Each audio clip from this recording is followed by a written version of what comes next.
Assalamualaikum warahmatullahi wabarakatuh. Salam pencak silat. Salam. Wuih, langsung kompak lo kalau emang pesilat lo.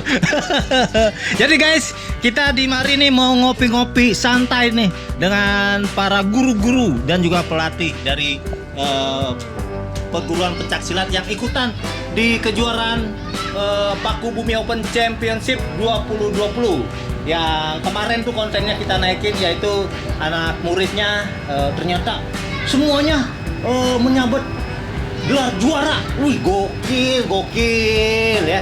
Ini dari bermacam-macam perguruan menjadi satu di mari, di markasnya, markas. Di Bekasi Kediri.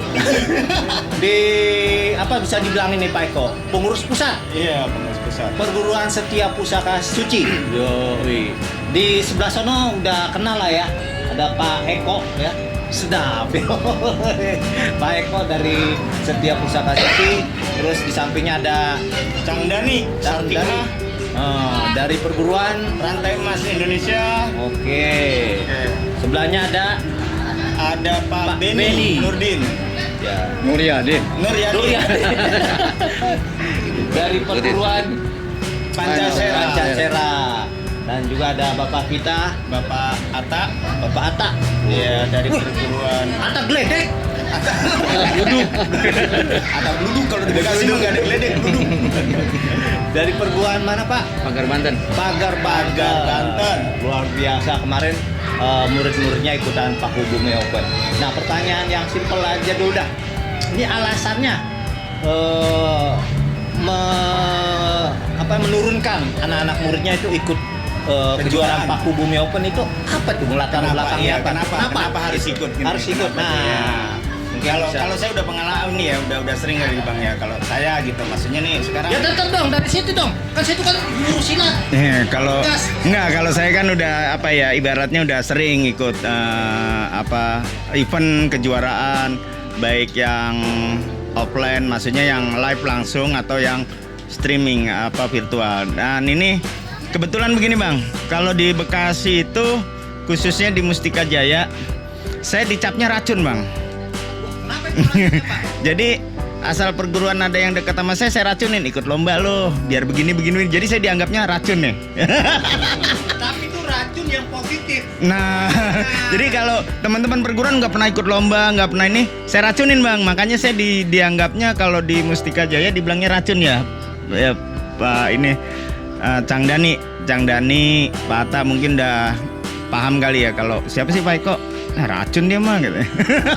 Maksudnya gini guys, mungkin ada kalian mungkin bingung ya, kenapa racun segala macam, kenapa mesti diajak sih perguruan yang lain? Karena notabene yang namanya perguruan pencak silat itu ada yang masih banyak tradisi gitu Pak. Ya, pencak silat tradisi di Bekasi khususnya yang notabene ternyata mereka masih kurang awam dan masih awam gitu, masih kurang paham tentang ini kejuaraan nih ngapain sih harus ikut segala macam. Nah, Pak Eko ngeracunin deh gitu. Yang tadinya mereka nggak tahu, yang tadinya nggak minat jadi minat. Oke, sok lanjut Pak. Jadi gini Bang, ketika mereka ketemu saya nanya, muridnya udah berapa? Saya tanya. Udah sekian. Terus gongnya di mana nih? Setelah jadi murid, dia berhasil, dia pinter, endingnya di mana? Saya tanya. Ya udah gitu aja katanya. Terus saya racunin dah tuh, kudu begini buat masa depan. Karena apa? Kita udah membuktikan Bang. Perguruan SPS itu udah membuktikan beberapa siswa kita yang masuk sekolah negeri, ya kan, masuk kerja bisa pakai sertifikat pencaksilat. Saya stop dulu. Maksudnya ini ternyata sertifikatnya itu ada fungsinya. Ada berlaku. Tahan dulu ya kan, ntar kita bahas dari Cang Dani ya kan. Oke, sekarang Cang Dani tadi pertanyaannya alasannya kenapa ikut kejuaraan? Ya pasti ya. Satu alasannya meningkatkan kreativitas anak dalam satu bentuk karya. Kenceng dikit. Pesilat. Nah, Bahwa pesilat itu bukan hanya berlaga di satu event yang biasa. Artinya biarkan mereka berkembang dengan situasi dan kondisinya, yang insya Allah mudah-mudahan dengan ikutnya kejuaraan ini, maka dia termotivasi bahwa pesilat itu harus bukan hanya di wilayah tapi go nasional dan bahkan mungkin go internasional gitu ya.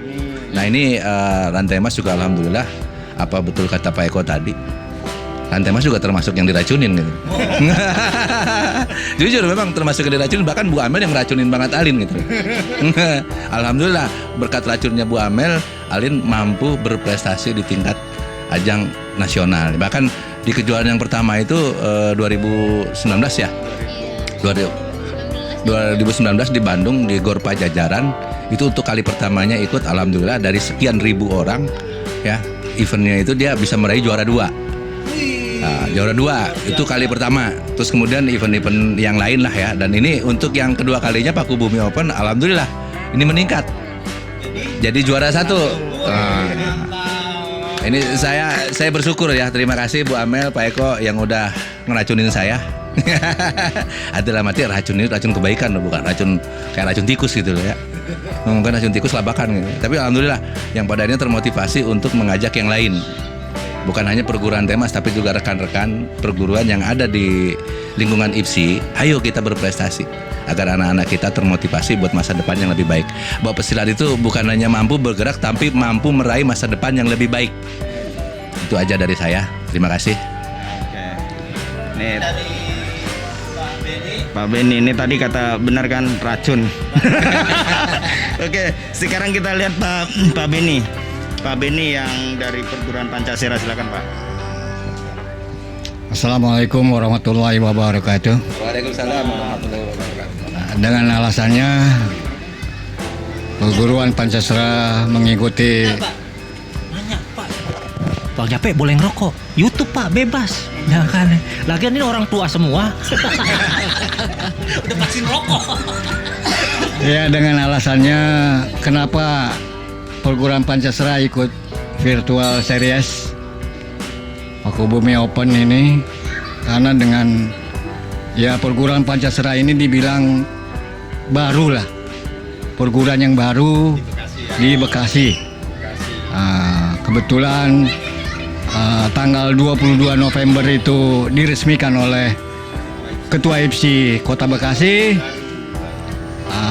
dengan diikut sertakannya anak-anak Pancasila ini supaya kita termotivasi anak-anak ini latihannya supaya semakin giat dan semakin bisa menjaga, menghargai orang lain dan menghargai kedua orang tuanya dan menghargai seorang gurunya.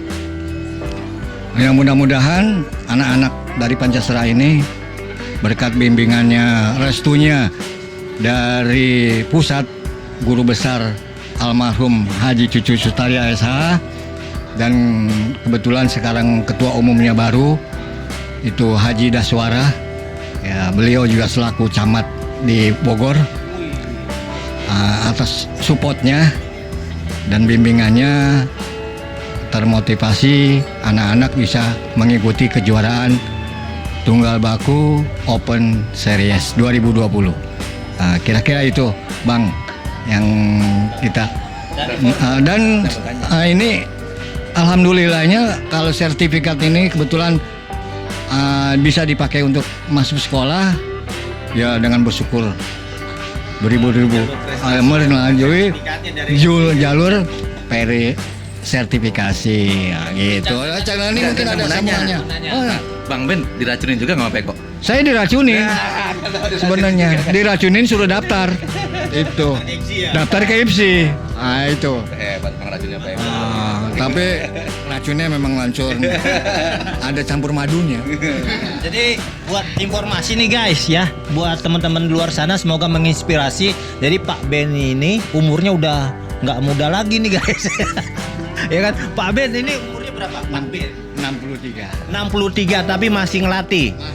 Luar biasa guys. Jadi buat kalian, buat anak-anak muda khususnya ya kan, masa mau kalah sih sama Pak Beni yang udah berumur tapi masih tetap semangat melestarikan seni budaya bangsa kita. Jangan sampai nanti dicaplok sama negara lain baru berkoar-koar ya kan. Terus satu lagi catatan ini, mungkin oh itu pesilat kok pada ngerokok. Ini para guru yang nggak boleh ngerokok lu. Atlet ya. Atlet jangan. Ini para guru. Maklum udah tua. Satu lagi nih dari Pak Atta nih. Ya Pak. Apa tuh? Yang pertanyaannya tadi. Ini alasannya. Iya, kenapa anak-anak ini? Assalamualaikum warahmatullahi wabarakatuh. Jadi alasan saya itu untuk meningkatkan kapasitas anak-anak, untuk jadi silat ini nggak cuman seperti itu aja saya pikirkan gitu ya. Jadi kita buktikan kalau di prestasi ini bahwa prestasi itu apa ya namanya ya, bisa membangkitkan anak-anak untuk maju ke depan ya, berkreasi betul ya. Terus ya gitu aja kali ya. Saya emang maaf nih, belum, kalau ngomong saya nggak bisa dah asli dah. Nggak kayak yang lain. Jadi gini Pak, kadang gitu, apa namanya gini loh, hal yang lumrah, yang namanya udah terbiasa dengan kedebak-debuk, tapi diajak ngomong susah. Lah gua kan diajarnya buat berantem nih, bukan buat ngomong, iya, bukan buat ngadu ngomong. Oh iya, mantap nih. Bahwa silat itu bukan hanya silat gerak, tapi ada juga silat lidah. Nah, inilah yang saya bina, makanya sholat, silat, silaturahmi. Sholat dulu perbaiki, silatnya dulu perbaiki, maka baru silaturahmi. Ketika silaturahmi kita udah mahir di antara dua itu, sholat dan silat, kita nggak canggung lagi. Jadi silat itu bukan hanya belajar gerak, tapi juga belajar bicara. Bagaimana caranya kita berhadapan dengan orang lain. Ya. Itu motivasi dari saya. Bahwasannya silat itu bukan hanya sekedar menggerakkan tangan, tapi menggerakkan lidah agar anak-anak kita kalau bergaul itu nggak sombong, nggak songong, karena ditata bahasanya. Nah, itu juga silat kan, silaturahmi. Oke, gitu Bang Japek dari saya. Ini tadi pertanyaan yang gantung nih, yang mungkin banyak sahabat Bekasipedia kadang bingung, atau orang awam yang belum tahu pencak silat gitu ya kan. Kenapa harus ikut kejuaraan pencak silat? Kenapa apa namanya, membangga-banggakan sertifikatnya? Ternyata nih guys, ada gunanya itu sertifikatnya itu ya Pak. Nah, kita pengen tahu gunanya untuk apa nih? Nah, Penjelasan sedikit. Tadi udah dijelasin bahwa khususnya di Bekasi atau Mustika Jaya banyak perguruan yang tradisi Bang, yang nggak ngerti masalah pertandingan, kejuaraan itu seperti apa, terus apa manfaatnya dia dapat sertifikat gitu. Dan saat ini yang sedang berjalan itu kebanyakan ini ya, di acara tampil di panggung ya Pak ya. Jadi tampil di panggung dapat sertifikat, begitu anak gua kan punya sertifikat masuk sekolah jalur prestasi. Ini sertifikatnya siapa yang nanda tangani gitu. Jadi ini bicaranya sertifikat yang legalitasnya sah gitu ya. Kayak kejuaraan yang sudah terdaftar itu seperti kejuaraan bukan cuman Paku Bumi Open aja ya, kejuaraan banyak yang sudah legalitasnya disahkan oleh dinas. Makanya sertifikat itu berlaku gitu loh.